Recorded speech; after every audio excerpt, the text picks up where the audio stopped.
3, 2, 1.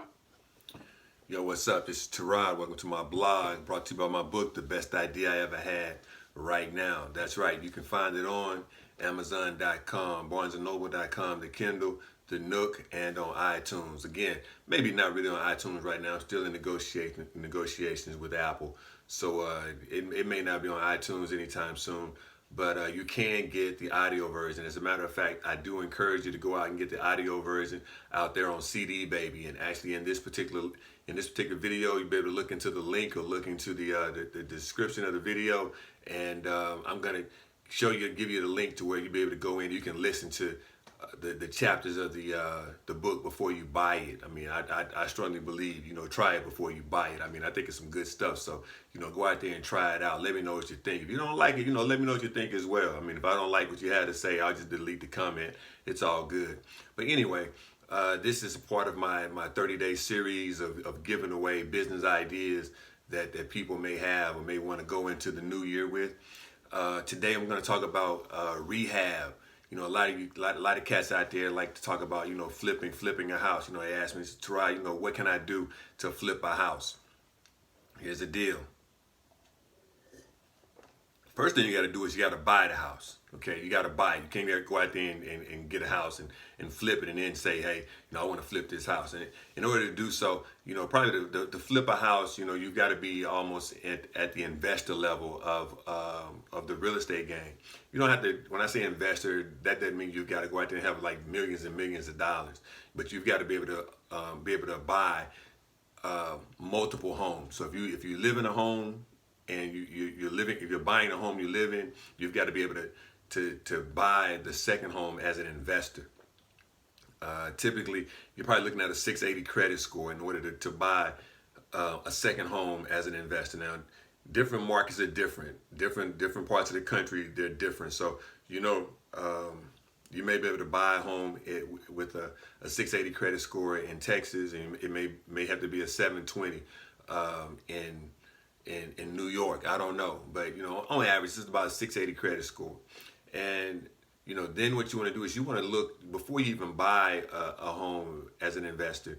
You want to go to your county website, your county appraisal district, and see what is the going cost of the homes in the area in which you're looking to buy the house that you're going to buy as an investment property, because you don't want to go out there and you can't really get a return on the investment.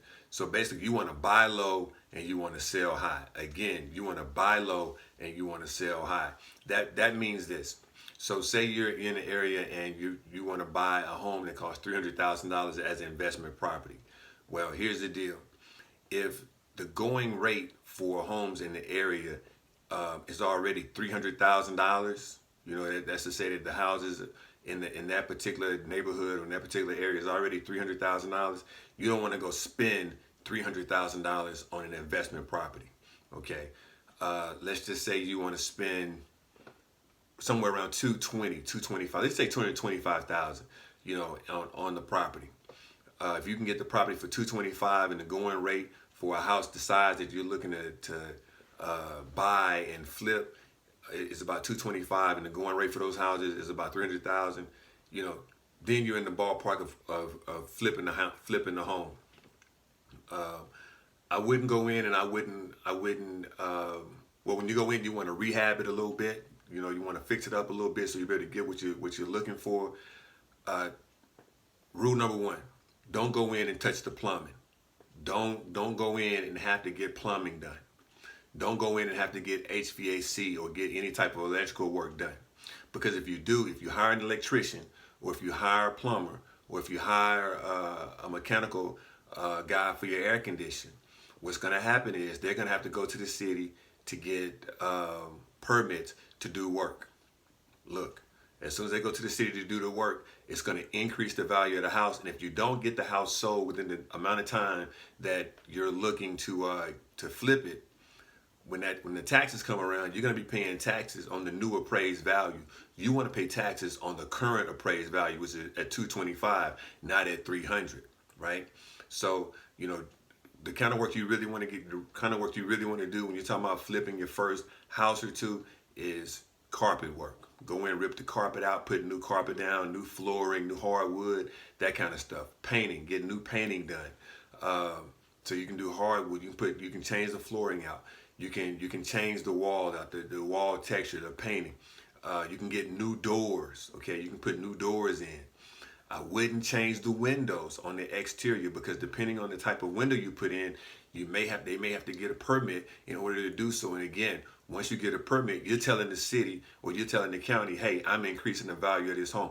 You don't want to tell them that you're increasing the value of the home, because when you tell them you're increasing the value of the home, if you don't get that house sold within the amount of time that you plan to get it sold, and you're holding on, and you end up holding on to it for the upcoming year, and you get a new appraisal based on these guys getting these permits done, you could be paying property tax based on the new appraised value. So rather than you paying taxes on the appraised value of $225,000, you may be paying property tax on the appraised value of $300,000. So the deal is you want to do things to where the guys that come in to do work don't necessarily have to go down to the city or go to the county to get permits. I didn't say that. I'm just saying, if you did do it and you did painting work or flooring work, there's not really a reason to get appraisal or get a permit done for that type of work. Now, I'm gonna also say this: when you hire contractors, you should hire reputable contractors that have city permits, and that they go in and they get permits to do any type of work. I'm not telling you not to hire contractors that don't need a permit or don't get a permit. I'm just saying, for different types of work, like you may go in and do carpet work, you don't really need a permit to rip your carpet out and put new carpet down or put hardwood down. I'm just saying, but if you do, if you're gonna do this thing right, you can do that. But you don't have to have a permit, because you might just want to do a little painting. But do everything on the outside. Okay? I'm sorry, do everything on the inside. Don't do everything on the outside. Outside is going to require permits. Inside, depending on what you need. Plumbing, you're going to need a permit. Air conditioning, you're going to need a permit. Plumbing, air conditioning, electrical work, you're going to need a permit. You're going to have to hire contractors to really get that work done, to get it done right before you burn your house up, stuff like that. The air conditioning don't work. So, those are things you can get done that can increase the value of your home real quick.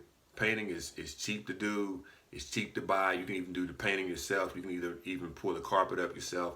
You can put that stuff down. You can get it done. You can do it yourself, and you can increase the property value of your home to where you can now make that $75,000 difference. The other thing is, when you're talking about flipping a home, you may or may not want to get a real estate agent involved. If you get a real estate agent involved, in most cases, you're probably going to have to share 7% of the total value. So just think, you bought a house for $225,000. You're trying to sell it for $300,000. The real estate agent is going to want 7% of $300,000, not 7% of $225,000. So hey, that's eating into your cost. So you probably need to try to figure out how you're going to sell that home. For sale by owner or something like that. It's going to help you save money, but at the same time, it may not help you save time, right? So when you look at buying a home for investment purposes, you may want to make sure you can either get it to where you're able to sell it on your own, or if you use a real estate agent, you may want to get the cost a lot less, so that when the real estate agent starts going into your costs, you're able to pay that real estate agent's fee and not really lose a whole lot of money in profit. The other thing is, I told you, you're probably going to need about a 680 credit score. Depending on where you are, it could be 7 something. Typically, when you buy an investment property in 2018, you're going to be looking to pay 20% down. It's not like buying a house, being a first-time home buyer. You're going to need to probably put 20% down of what the house is. So $300,000, 20%. That's what, about $60,000, I guess. 22 times 3, yeah, it's about $60,000 that you're going to need to put down on the house. So again, just depends on how much you need to put down. If you got cash, you know, you need to buy a house within your range. Hey, this has been Tearod. Thank you for visiting my blog. I look forward to seeing you again. And if you get an opportunity again, go out there and check out my book, The Best Idea I Ever Had Right Now. Love for you to buy the hard copy. As a matter of fact, if you buy the hard copy, I give you the soft copy. I give you the audio version free. But anyway, just look at this link, look at the link, and or look at the text, and you'll be able to see how you can go out there and listen to the book before you buy it. You know, you can try it before you buy it. Look forward to seeing you again later.